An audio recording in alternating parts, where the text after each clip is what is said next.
کہ قرآن و حدیث میں انڈلج ہونا یا اس سے گائیڈنس لینے کا صرف یہ فائدہ نہیں کہ انسان جنت میں چلا جائے گا، بلکہ دنیاوی اتنے فائدے ہیں کہ اگر وہی انسان کو کھل جائے نا تو انسان اپنا ٹائم ایلوکیٹ کر کے اس کو پریفرنس میں اوپر لے آئے. یہ پریفرنس میں نیچے ہے نا کہ اس کو بالکل لاسٹ پرائرٹی پہ رکھا ہوتا ہے. کبھی انسان اپنا اسکیجول بناتا ہے تو اس چیز کو نہیں ڈسکس کرتا، یعنی اس کو اپنی پرائرٹی پہ اوپر نہیں لاتا. وہ کہتا ہے کہ ہاں ٹائم ملا تو دیکھیں گے، ٹائم ملا تو یہ کر لیں گے. یہ جو ٹائم ملے گا تو کریں گے، پرائرٹی پہ اوپر نہ لانا یہ اس چیز کو شو کر رہی ہے کہ اسے نہیں پتا اس سے کیا ملے گا. کیونکہ یہ ہو ہی نہیں سکتا کہ انسان کو پتا ہو کہ میری جو دنیا اور آخرت کے سارے فائدے اس سے منسلک ہیں، تو وہ کیسے اس کو پرائرٹی پہ پتا. تو یہ اس جو پرائرٹی میں نیچے ہوتا ہے نا کہ انسان نے سب سے لاسٹ پرائرٹی، خود ہر انسان اپنے اندر جھانکے پرائرٹی میں بالکل لاسٹ ہوتا ہے. جب کچھ نہیں ہوگا نا تب میں اس کو کھولوں گا، اس کو دیکھوں گا. اور ظاہری بات ہے زندگی اتنی بزی ہے، اتنی ذمہ داریاں ہیں کہ انسان کبھی فارغ تو ہوتا نہیں، ریئرلی کبھی فارغ ہوتا.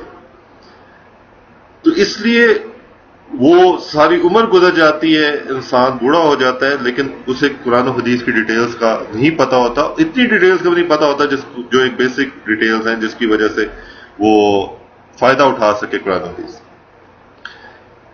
تو اس چیز کی ضرورت ہے کہ انسان سمجھے کہ میرے فائدے کیا ہیں اس میں، اور اس چیز کو دوسروں کو بتائے کہ اس میں فائدے یہ صرف برکت کے لیے نہیں ہے کہ انسان برکت حاصل کر لے یا مسلمان ہے تو کبھی نہ کبھی کھول لے. نہیں، وہ تو ایک منیمم چیز ہے.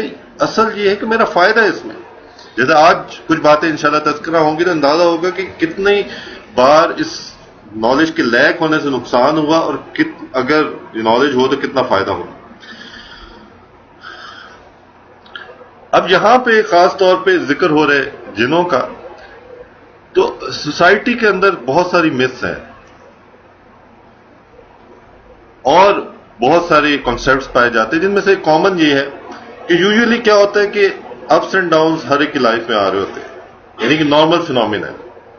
اپس اینڈ ڈاؤنس کا آنا یہ ایک نارمل فینومینا ہے زندگی کا. اور یہ کیسے بدلتا ہے قرآن پڑھ کے؟ جس نے قرآن نہ پڑھا ہونا تو ہر زندگی کے ہر جو مرحلے پہ وہ بالکل شیک ہو جاتا ہے. یعنی کہ کوئی چیز کرنا چاہ رہا ہے نہیں ہو رہی، کوئی ایم اچیو کرنا چاہ رہا ہے نہیں ہو رہا، کوئی فوت ہو گیا، کوئی بیماری آ گئی، کوئی اب نارمل چیز ہو گئی، بچہ اب نارمل پیدا ہو گیا، کوئی ڈیتھ ہو گئی، تو ہر چیز کو وہ اسے شیک کر دیتی، ہلا کے رکھ دیتی.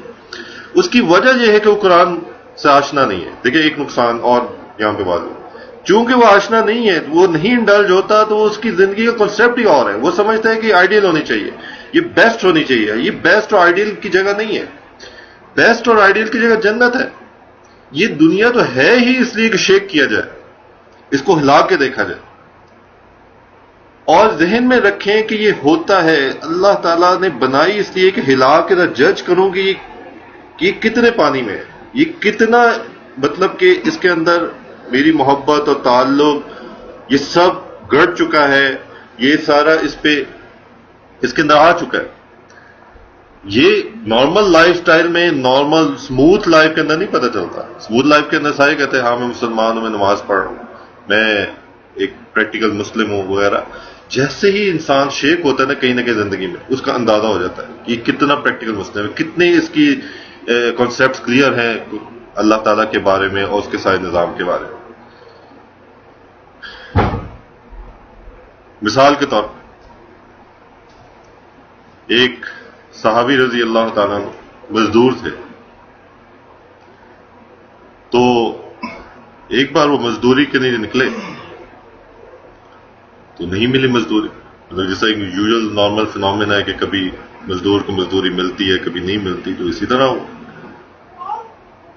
وہ نہیں ملی. جب گھر پہنچے تو انہوں نے وائف سے کہا کہ کھانا دیں، تو وائف نے کہا کہ وہ آپ کو بتایا تھا کہ کھانا نہیں ہے، مطلب کل ہمارے پاس جو تھا راشن وہ ختم ہو چکا ہے.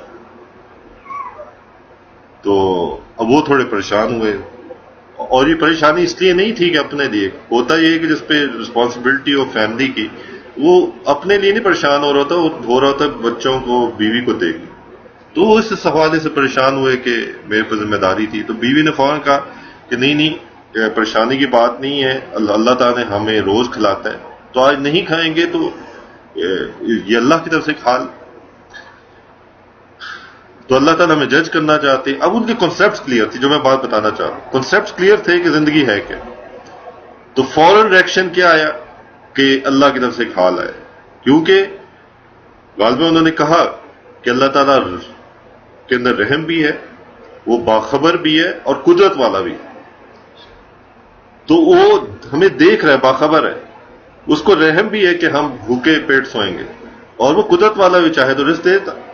اگر وہ تینوں چیزیں نہیں ہیں, مطلب کہ حکمت کی بنیاد پہ اس نے یہ ہمارے لیے فیصلہ کیا ہے, تو ہم اس کو ایکسیپٹ کرتے. اگلا دن آیا اور بیوی نے اسی اچھے موڈ کے ساتھ انہیں رخصت کیا, جس طرح طریقہ ہے کہ عورت کو چاہیے کہ دروازے تک شوہر کو, بچے کو, یعنی کہ جو میل پرسن نکلے صبح, اس کو دروازے پہ چھوڑنے آئے اسمائلنگ فیس کے ساتھ. اور ہسبینڈ کو یہ ہے کہ جب وہ گھر میں انٹر ہو تو اسمائلنگ فیس ہے, یہ سنت ہے, اسمائلنگ فیس ہے. اور آتے ہی دانتوں کو برش کرے, اپنے آپ کو فریش اپ کرے, یہ ساری سنت ہے. آپ صلی اللہ علیہ وسلم گھر میں انٹر ہو کے سب سے پہلے مسواک کرتے تھے. تو اس سے ہی کتنے مسئلے حل ہو جائے. مطلب کہ یہ دروازے تک چھوڑنا, اچھے موڈ سے رخصت کرنا, کتنا انسان فریش ہو جاتا ہے جو نکل رہا ہے. تو یہی ان کا حال تھا کہ انہوں نے دروازے پہ رخصت کیا, حالانکہ پچھلے دن فاقہ گزرا تھا. تو وہ دوسرے دن گئے, دوسرے دن مزدوری نہیں ملی, ویسے ہی آگے وہ بتایا. انہوں نے پھر وہی اسی طرح اللہ تعالیٰ پہ یعنی کہ کا صبر کیا, اور اللہ تعالیٰ کے بارے میں کوئی ناشکری نہیں کی. اور اگلا دن جب آیا تو اب جب شوہر نکلا تو اب پیچھے سے بیوی نے کال کر دیا کہ بات سنیں, یعنی کہ رخصت کر کے پیچھے بلا لیا. تو انہوں نے کہا کیا بات ہے؟ انہوں نے کہا دیکھیں, مجھے پتا ہے آپ نیک انسان ہیں, متقی انسان ہیں, لیکن اب انسان بھی ہیں, تو ایسا نہ ہو وہ جو رحم کا جذبہ غالب آئے آپ پہ, ہم پہ, رحم پہ, بیوی بچوں پہ, اور آپ کو آج حرام کمانے کا فیصلہ کریں, یہ نہ کیجیے گا. یہ نصیحت کی اس بیوی نے.